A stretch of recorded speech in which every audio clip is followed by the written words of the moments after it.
নাম বদলায় ফেলা। চারটা মূল নীতি ছিল বাংলাদেশের, চারটার মধ্যে তিনটাই বদলায় ফেলা। এই দায়িত্ব এদেরকে কে দিয়েছে? ইউনূস সব কিছুই করতে পারতেছে না, এই দেশে ইউনূস সব কিছুই হ্যান্ডেলিং করতে পারতেছে না। দেশ আল্লাহ চালাইতেছে, এটা দেশ চলছে না। একটা নির্বাচিত সরকার যত খারাপই বলেন এর চেয়ে ভালো চালাবে, যে কোনো নির্বাচিত সরকার এর চেয়ে ভালো চালাবে। আমরা যারা আন্দোলন সংগ্রাম করছিলাম, উচিত ছিল একটা জাতীয় সরকার হওয়া প্রত্যেক দল নিয়ে, কিন্তু আমরা তখন মনে করছিলাম ইউনূস সাহেবের নামটা আসার পরে উনি পৃথিবীর একজন শ্রেষ্ঠ মানুষ, বাঙালির একজন শ্রেষ্ঠ সন্তান। উনার মাধ্যমে আমরা একটা ন্যায় বিচার পাবো, একটা সঠিক সরকার চলবে এবং একটা পর্যায়ে গিয়ে জনগণের প্রতিনিধিদের হাতে ক্ষমতা আসবে। কিন্তু ইউনূস সাহেবকে ঘেরাও করে আজকে যারা আসে, এটা একটা এনজিও সরকার হয়ে বসছে এবং এটা অন্য ধরনের একটা সরকার।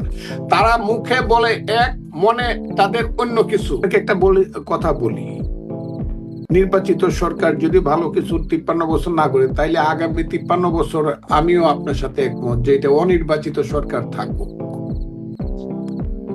এই ব্যাপারে যদি আপনি মনে করেন অনির্বাচিত সরকার থাকলে ভালো হবে, এটা অস্বীকার করব না। কিন্তু আমার কেন জানি মনে হয় আপনি কতদিন অনির্বাচিত সরকার রাখতে চান?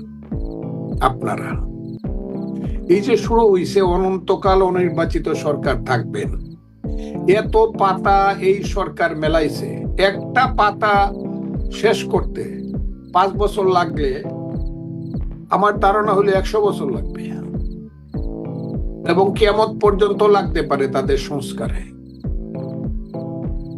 আমি তাদের সংস্কারের দায়িত্ব সম্পর্কেই প্রথম প্রশ্ন তুলব। তারা যে সংস্কারগুলো করছে, এই সংস্কারগুলো দায়িত্ব তাদেরকে কে দিয়েছে? কারণ এই দেশের মালিক হলো জনগণ। যদি সংবিধান সংশোধন করতে হয়, দুইটা পথ আছে।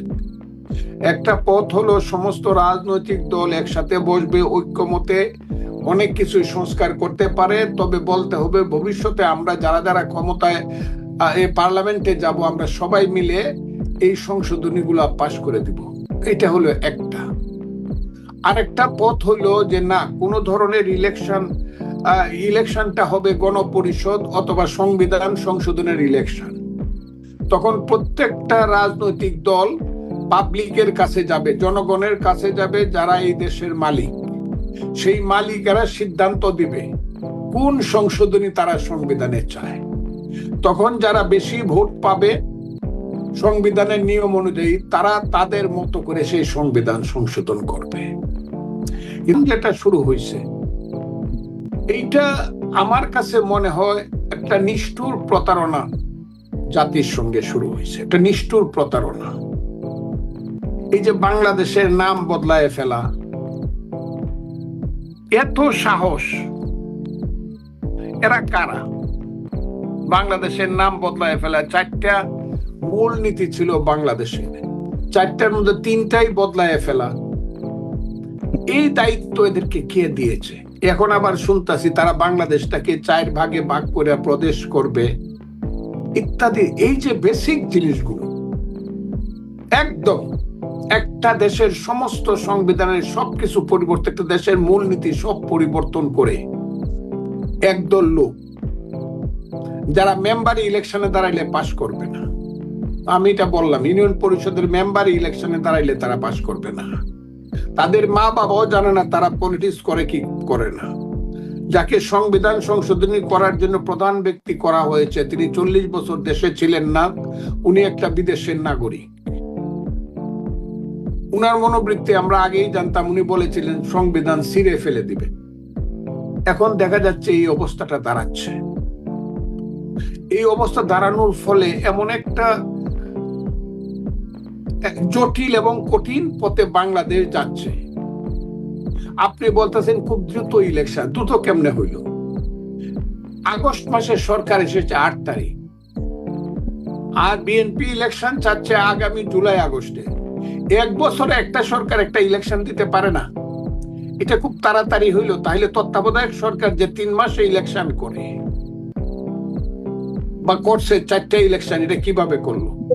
ফজলুর রহমান, তত্ত্বাবধায়ক সরকার বা স্বাভাবিক সময়কার যেসব নির্বাচনগুলি হতো তত্ত্বাবধায়ক সরকারের অধীনে আগের সময়ে, সেগুলি একটা স্বাভাবিক সময় ছিল। কিন্তু এই সরকারটা একটা অস্বাভাবিক সময়ের মাধ্যমে এসছে, একটা রক্তাক্ত অধ্যায়ের মাধ্যমে এসছে। সে বা পৃথিবীর ইতিহাসে এরকম মানে রাজনৈতিক কিলিং হয়নি যে একটি অধ্যায় আমরা দেখেছি 2024-এর জুলাই আগস্টে। সেরকম একটা সময়ের পর যে এই সরকারটি এসছে, তারা মনে করে বা জনগণ অনেক অংশ মনে করে যে সারা বাংলাদেশে জনগণ কেমনে হলো? এই যে জনগণ করতেছেন, জনগণটা কিভাবে আমি পাবো? এবং জনগণটা কিভাবে পাবো দয়া করে বলেন। জনগণ বলতেছেন, জনগণ চাইতেছে স্থানীয় সরকার, জনগণ চাইতেছে অনন্তকাল তারা। এই জনগণটা আমি কিভাবে বুঝবো যতক্ষণ পর্যন্ত জনগণ তাদের রায় না দিবে? এটা কেমনে বুঝবো? এইটা তো হাসিনার চেয়েও ফেসিস্ট কথা হচ্ছে। জনগণ তো হাসিনাও বলতো জনগণ তার সাথে আছে, জনগণ আইয়ুব খান হিয়া খান টিক্কা খানও বলতো, এরশাদও বলতো জনগণ তার সাথে। জনগণটা বুঝবেন কি করে যদি একটা ইলেকশন না হয়? আগে তাইলে হোক, এইটাই আগে হোক যে 1 বছরের মধ্যে একটা ইলেকশন দেন, 25 সনের মধ্যে দিয়ে দেখেন তো জনগণ কার সাথে আছে। আপনারাও যারা জনগণ করেন তারা ইলেকশনে আসেন দেখি। এখন আপনারা ওই সংস্কারের কথা বইলা শুধু, কিন্তু মানুষ তো মনে করে জনগণের কথা তো শেখ হাসিনাও বলতো, কিন্তু শেখ হাসিনা আসলে জনগণের ভোটে তো আসলে তেমন ভাবে নির্বাচিত হয়নি, যেখানে তো এরকম একটা রক্তাক্ত থেকে দেখেছে। মানে আপনি বলছেন জনগণের নির্বাচনের মাধ্যমে জনগণ বলে দিবে যে আসলে কারা ম্যান্ডেট পেয়েছে, জনগণের ম্যান্ডেট আছে কি নাই। কিন্তু শেখ হাসিনা তো জনগণের ম্যান্ডেট নিয়েই ছিল বলে সবসময় বলতো। সুতরাং জনগণের ম্যান্ডেট নিয়ে তো বিতর্ক রয়েছে, কিন্তু এই বিতর্কটা অবসান করবার জন্য মনে হয় মানুষ মনে করে যে একটা বড় ধরনের সংস্কার প্রয়োজন, যে সংস্কারের পর সংস্কার তো অনন্তকাল চলবে। গুহা থেকে মানুষ মৃত্যু কিয়ামত পর্যন্ত পৃথিবী সংস্কার চলবে, দেশ সংস্কার চলবে, সমাজ সংস্কার। এই সংস্কারটা কি বলতে? এটা তো একটা ব্যাকটার সংস্কার, ব্যাকটার ইটস এ ব্যাকটার। এটা তো একটা অনির্দিষ্টকালের কথা বলতেছেন, ক্ষমতায় লাভে এবং লোভে থাকার জন্য, হাসিনার মতোই। এটা তো শেখ হাসিনাও এইসব কথা বলছে। আপনি তো অনির্দিষ্টকাল ক্ষমতায় থাকতে চান বিনা কারণে। কি কারণ আপনাদেরকে কে বলছে যে সংবিধান বদলায় সবকিছু শেষ করে দেও, সবকিছু ফেলে দেও? কে বলছে আপনাদেরকে? কে দায়িত্ব দিছে? এটা যদি পাস না হয় পার্লামেন্টে, তারপরে জোর করে থাকবেন আপনারা? এটা আপনি বলেন, এটা তারা যে সংশোধনটা করতেছে পাস হবে কি করে? তারা বললেই পাস হয়ে যাবে নাকি এটা পার্লামেন্টে এটা এন্ডোর্স হতে হবে? এই কথাটা আগে বলেন আপনি। সেটাই মানুষ মনে করে যে এই সংস্কারগুলো করবার পর মানুষ কয়েন না, নিজেরা বলেন মানুষ কয়েন না। মানুষ আপনাদের পক্ষে না, মানুষ আমার পক্ষেও না। মানুষ আগে সিদ্ধান্ত দিবে কার পক্ষে। আমি তো এই কথাটাই বলতেছি, ফখরুল ইসলাম আলমগীর এই কথাটা বলতেছে, তারেক রহমান, বিএনপি, সমস্ত রাজনৈতিক দল এই কথাটা বলতেছে। শুধু বর্তমান সরকারকে আপনি কিভাবে দেখেন? কাদের ম্যান্ডেটে আছে? আর বর্তমান সরকারকে আপনি এই মুহূর্তে কি ধরনের সরকার হিসেবে আপনি দেখতে চান বা আপনি মনে করেন? এই বর্তমান সরকার, আমরা যারা আন্দোলন সংগ্রাম করছিলাম, উচিত ছিল একটা জাতীয় সরকার হওয়া প্রত্যেক দল নিয়ে। কিন্তু আমরা তখন মনে করছিলাম ইউনূস সাহেবের নামটা আসার পরে উনি পৃথিবীর একজন শ্রেষ্ঠ মানুষ, বাঙালির একজন শ্রেষ্ঠ সন্তান। উনার মাধ্যমে আমরা একটা ন্যায় বিচার পাবো, একটা সঠিক সরকার চলবে এবং একটা পর্যায়ে গিয়ে জনগণের প্রতিনিধিদের হাতে ক্ষমতা আসবে। কিন্তু ইউনূস সাহেবকে ঘেরাও করে আজকে যারা আসছে, এটা একটা এনজিও সরকার হয়ে বসছে এবং এটা অন্য ধরনের একটা সরকার। তারা মুখে বলে এক, মনে তাদের অন্য কিছু। তারা আন্দোলনের আগে বলছে যা কথা, এখন যা করতেছে সেই কথা তারা বলে না। তাদেরকে এখন অনেক জনগণ বলতে শুরু করছে। আপনাকে জনগণ বলেন, আপনি বলবেন এটা সঠিক সরকার, কিন্তু জনগণ মনে করে এটা মুনাফেক সরকার। এটা যে কথা বলে ক্ষমতায় বসছে সেই কাজ তারা করতেছে না। তারা অনন্তকাল ক্ষমতায় থাকার জন্য একটা জটিলতা সৃষ্টি করতেছে এই দেশে। এইটা মানুষ, আমি আপনিও জনগণ বলবেন, আমিও জনগণ বলবো, কিন্তু ফাইনালে আসতে হবে জনগণ কাকে নির্বাচিত করে একটা নির্বাচনের মাধ্যমে কাকে দায়িত্ব দেয়, সেটা হবে জনগণ। আপনিও জনগণ বললেন, আমার পক্ষে জনগণ, আমিও জনগণ বলবো। এর জন্য তো একটা ভোট হওয়া দরকার। এই কারণে আমি বলছি ভোট তো শেখ হাসিনার আমলেও হতো, সমস্যা তো ওইখানে। ভোট তো শেখ হাসিনার আমলে হতো, এখন শেখ হাসিনাও বলতো আমরা না, এখন তো এটা তত্ত্বাবধায়ক, এটা তো একটা ইন্টারিম গভর্নমেন্ট, এটা একটা ফেয়ার ইলেকশন। এটাই বলছি, ফেয়ার ইলেকশনটা করবার জন্য যে সংস্কার প্রয়োজন, মানে শেখ হাসিনার আমলের যে ভোটের মাধ্যমে সংস্কার প্রয়োজন নাই। নির্বাচন কমিশন হইছে, কোন সংস্কার প্রয়োজন নাই, 6 মাসে যথেষ্ট সংস্কার হইতে পারে। আপনিও বলবেন জনগণ, আমিও বলবো জনগণ। সেই জনগণটা নির্ধারিত হবে একটা ভোটের মাধ্যমে, কারা জনগণ এবং কার পক্ষে জনগণ। আমার কথাটা হলো এটা চাইলেই আপনারা খারাপ মানুষ বলবেন, আমাদেরকে বাজে কথা বলবেন, বাজে করবেন। তাইলে আমি যদি আপনারা বলি যে আপনারা ক্ষমতা হাইজ্যাক করছেন এবং হাইজ্যাক করে চিরদিন থাকতে চান, এটা কি বলবেন? এটার উত্তরটা কি? আপনারা এই দেশে তো ক্ষমতাকে হাইজ্যাক করতে চান।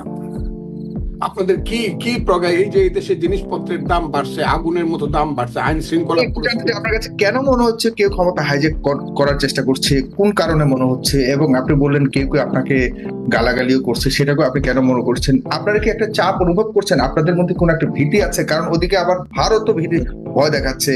ভারতের বিষয়টা মানুষ মনে করে যে নির্বাচিত সরকার বা রাজনৈতিক সরকার যদি আসতো এই আন্দোলনের পর, তাহলে এগুলিকে হ্যান্ডেল করতে পারতো না। ইউনূস সরকার যেভাবে হ্যান্ডেল করছে, এটিকে আপনি মনে করেন না? ইউনূস সব কিছুই হ্যান্ডেলিং করতে পারতেছে না, দেশ আল্লাহ চালাইতেছে, এটা দেশ চলছে না। এগুলা কইয়া অনর্থক বিভ্রান্তি সৃষ্টি করে একটা মানে অনির্বাচিত ক্ষমতাকে দীর্ঘায়িত করার একটা প্রচেষ্টা চলছে।